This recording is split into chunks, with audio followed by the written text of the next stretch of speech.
Hello. Hello জি, সালাম আলাইকুম। আমি ইনু বলছিলাম। হ্যালো। হ্যাঁ বলেন। জি। না, আমি তো পরিস্থিতি অনুযায়ী একটু উদ্বেগের ভিতরে ছিলাম। তো আমি মনে করি যে সিদ্ধান্তটা খুব সঠিক হয়েছে আর কি। তো তো আমি যেটা বলতে চাচ্ছিলাম যে কারফিউটা একটু কঠোর কারফিউ আর কি ভাবে। তো সারা ঢাকা শহরে যদি মাইক নামায় দিত প্রশাসন থেকে কারফিউ কি করা উচিত না একটু দম দিয়ে, তাহলে একটু সুবিধা হতো আমার মনে হয়। আমি হোম মিনিস্টারকে বলছি এখনই জি। সব জায়গায় মাইকিং করার জন্য। যে কারণ আমাদের 3 নম্বরে তো আক্রমণের প্রায় 4 জন আহত। আর জেলায় জেলায় ডিসি অফিস, ওগুলো সব তারপরে পেয়েছি আমি, DC office, SP office, Awami লীগের বাড়ি, আওয়ামী লীগ অফিস, এগুলো প্রত্যেকটা লিস্ট আমি পেয়েছি, কিন্তু আমি আসছে। জি। আর এখন ঢাকায় আসবে। আচ্ছা, তো এখন আমার কথা হচ্ছে যে মানে কারফিউটা মানে এমন হবে যে ঘর থেকে বেরোলেই অ্যারেস্ট করবে, গুলি হবে না, এটা আপনার আমার ভিতরে গুলি নাই, কিন্তু সেনাবাহিনীর ভাবটা এমন হবে কঠোর, মানে কঠোর একেবারে। আজকে আমি সত্যি কথা বলতে কি বলি আপনাকে, জি। আমি আমাদের একটা কমিটি আছে, তো কমিটি মিটিং করছিলাম, করার আগেই আমি ডিসি আমরা মানে তিন বাহিনী প্রধানের সাথে বসছিলাম। ওটা দেখছি। বললাম যে একটু সিচুয়েশন যেন একটু ভালো হচ্ছে, তাহলে আস্তে আস্তে আর্মি যেসব জেলা শান্ত আছে ওখান থেকে উঠে ফেলো, আর এখানে আস্তে আস্তে যদি তুলে ফেলো। হ্যাঁ, এই ডিসিশনটা দিয়ে দিচ্ছি। আচ্ছা মানুষ একটু ইয়ে থাকুক। ও মা, আচ্ছা। ওইখানে বসা অবস্থায় শুনলাম যে শুরু হয়ে গেছে। ও তো টার্গেটেড উপজেলা লেভেলেরও ইউনো অফিস ভাঙচুর করছে, মানে হ্যাঁ, তারপরে যখন শুনলাম তখন আমি বললাম যে ঠিক আছে, তারপরে তোমার বলো কি করবা। যাও ইয়ে করছে যে মানে এখন যে কাজটা আগায় দিচ্ছে, আর কি পয়েন্ট গুলি যেগুলি ওদের কতগুলি জায়গা ওরা সিলেক্ট করছে যেখানে হামলা করবে, সেগুলি কেপিআই যেগুলো ওগুলি মানে তার প্রোটেকশন দেবে। আর সেনা টহলটা বিজিবি আর র্যাব পুলিশের হচ্ছে টহল দেবে। আর সেনাবাহিনী আমার চেষ্টা মানে পট করে যেখান থেকে প্রয়োজন হবে তোমরা টহল দেওয়া। আচ্ছা, তো যেটা বলছো ওটা ঠিক, যে ওই ভাব ওই এটা থাকতে হবে, প্রেশারটা থাকতে হবে। প্রেশারটা থাকতে হবে, মানে খুব প্রেশারটা থাকতে হবে। আর একটা হচ্ছে যেটা আপনি কালকে আলাপ করছিলাম যে আপনার পার্টি নেটওয়ার্কে, আমাদের পার্টি নেটওয়ার্কে রেডি করা যে কারফিউ উঠে গেলে 1 লক্ষ লোক ঢাকা দখল করবো, আমরা বসবো। না আসছে, আমি যে জেলায় জেলা ওরা জেলা আসবে, আমাদের জেলা থেকে লোক আসতে চাচ্ছে, আমরা ঠিক আছে আসি। হ্যাঁ, এটা আমার দরকার, আমি মনে করি এটা কারেক্ট। আসুন যেখান থেকে। আমি কালকে বলছিলাম মাননীয় প্রধানমন্ত্রী যে শহীদ মিনার, শাহবাগ চত্বর, বিশ্ববিদ্যালয়ের পাশে, প্রেস ক্লাবের সামনে, আমাদের নিয়ে নিতে হবে। হ্যাঁ, এটা আমরা নিব, আমরা বলবো। এবং কারফিউ যেদিন রিল্যাক্স হবে সেই দিনই মিছিলের নগরী হয়ে যাবে একেবারে, এবং কিছুই নাই, শান্তি চাই, শান্তি চাই, ছাত্ররা বাড়ি যাও, ফেরত যাও, ফেরত যাও, সন্ত্রাস দমন করো। আমি এটা স্কুলে দিতে বলছি যে তোমার ছাত্ররা সব ঘরে ফেরো, গার্জিয়ানকে বলছে এখানে কিন্তু জঙ্গি হামলা হচ্ছে। হ্যাঁ, রাইট রাইট। না, এটা আমাকে আমি বেশ কিছু আন্তর্জাতিক ইয়ে পাইছি, তারা এটাকে জঙ্গি হামলা হিসেবেই কনসিডার মানে বলতেছে। হ্যাঁ, জঙ্গি হামলাই হয়েছে। আপনি সন্ত্রাসী জঙ্গি এই কার্ডটা খেলবো আমরা এখন। না, কার্ড খেলা না, এটা আমি আগে করি নাই, কিন্তু আমাকে একটা আন্তর্জাতিক সংস্থা থেকে আমাকে সেই মেসেজটা দিতে যে এটা জঙ্গি হামলা। আচ্ছা, আমরা এর সাথে নাই। জঙ্গি সন্ত্রাসের মোকাবেলা করছে এখন সরকার।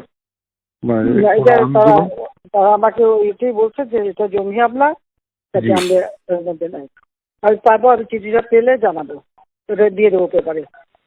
আচ্ছা, এটা একটা ব্যাপার। একটা হচ্ছে যে দুইটা ভাগ, একটা হচ্ছে ছাত্রদের কোটা আন্দোলনকারী, একটা হচ্ছে উৎখাতকারী। উৎখাতকারীরা জঙ্গি সন্ত্রাসী হামলায় চলে গিয়েছে।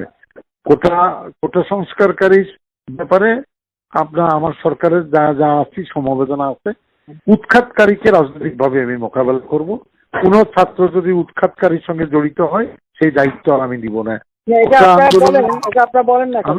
আমি তো বলবো, আমার আমি তো শত্রু, আপনারা বললে তখন মনে করবে যে অন্যান্য অ্যাঙ্গেল থেকে বলা আমি তো অবশ্যই বলবো, আমি তো এটাই আপনি দেখতেছেন না কমিউনিস্ট পার্টি হ্যাঁ তারা এখন সেই সিবিএর সাথে তো আমি দেখি ওদের সঙ্গে কথা বলার চেষ্টা করি সেলিম সবার সঙ্গে। ওই যে কি জানি না ওনার নাম সাইফুল হক নাকি সাইফুল জোনায়েদ সাকি হ্যাঁ জোনায়েদ সাকি সাইফুল হক হ্যাঁ আচ্ছা আমি জোনায়েদ সাকি সাইফুল হককে ক্লিয়ার করি। তোমরা কোথায় নিচ্ছ দেশটাকে? ওর মধ্যে এদের সমর্থন দিচ্ছ এখন? দেখো এখন তো পুরো জঙ্গি হামলা হচ্ছে। আরেকটা পয়েন্ট কি খেয়াল করছেন আপনি যে আনু মোহাম্মদরা শিক্ষকরা যারা সমর্থন দিছে তারা একটা অন্তর্বর্তী সরকারের একটা রূপরেখা ফ্লোট করার চেষ্টা করছে, যেখানে বলতে চাচ্ছে যে অন্তর্বর্তী সরকার শিক্ষার্থীদের নিয়ে হ্যান্ডটেন নিয়ে হবে, তাহলে একটা ছায়া সরকার করবে এবং সংবিধান বাতিল করার জন্য একটা সংবিধান সভা করতে হবে, মানে সংবিধানই বাতিল করে দিবে। হ্যাঁ সংবিধান বাতিল আসল থলে। আমি মেনন ভাইকে একটু আগে বলছি যে মেনন ভাই যে এটা খুবই অ্যালার্মিং কথা, যেখানে বঙ্গবন্ধুর মূর্তি এবং মুরাল ভেঙে ফেলতেছে, তার মানে আমার পয়েন্টটা নিতে হবে যে এদের অ্যাটাকটা হচ্ছে রাষ্ট্রের বিরুদ্ধে, মুক্তিযুদ্ধের বেসিক অর্জনের উপরে। সুতরাং তারা তো খালি সরকার বদল চাচ্ছে না, মানে কোটা আন্দোলন করে কোটা চায়নি, তারা সরকার উৎখাত করতে চাইছে। আর এক দফার আন্দোলনের মানে তারা হচ্ছে সরকারের মানে রাষ্ট্রের বেসিক সংবিধান উড়াই দিতে চাচ্ছে তারা। তার মানে এই জায়গাটায় পলিটিক্সটা অ্যাটাক করতে হবে, আমাকে দাঁড় করাইতে হবে। ওই যে 75 এর পরে করছিল ইসলামিক রাষ্ট্র, সেটা ওইটাই আবার এক্স্যাক্টলি। তো এখন আপনি কি অ্যাড্রেস করবেন এটা ছোটখাটো অল্প 5-10 মিনিটের না আগে আরো একদিন পরে? আজকে দিনটা যাক, দেখি আজকে দিনটা যাক। তাহলে আমি পয়েন্টগুলোর সাথে আপনাকে আমি আমার বিবেচনা যেগুলো আছে দিবনি আপনাকে। আর আমি বলি যে কারফিউটা বডি ল্যাঙ্গুয়েজে খুব কঠোর হবে, যে ঘর থেকে বাড়ালেই অ্যারেস্ট, বলি না মানে অ্যারেস্ট করে প্রেসে আসবে, মানে টেলিভিশনে যে শান্তিনিকেতন থেকে 30 জন অ্যারেস্ট হয়েছে, জেলে পাঠানো হয়েছে, কিন্তু জেলে পাঠাবো না, থানায় রাখবো, 10 ঘন্টা পরে ছেড়ে দিবেন আর কি, বুঝলেন না? গরিব মানুষই তো। কিন্তু প্রোপাগান্ডাটা হবে ঘর থেকে বাড়ালেই মানে গুলি হবে, গুলি শব্দ বলবো না, আইনানুগ ব্যবস্থা নেবে কঠোর, কেউ ঘরের বাইরে বাড়াবে না, মানে রিল্যাক্স কারফিউ না আর কি। আর আপনার অফিসের মানে বাসার চারপাশে একটু মানে এই মানিক মিয়া এভিনিউ এখান থেকে প্রোটেকশন বাড়ান একটুখানি, এটা রিকোয়েস্ট আমার। না ওইটা না, ওরা যে মানে ঢাকা চলো বলছে, গণভবন আক্রমণ করবে এইগুলা বলছে আর কি, গণভবন।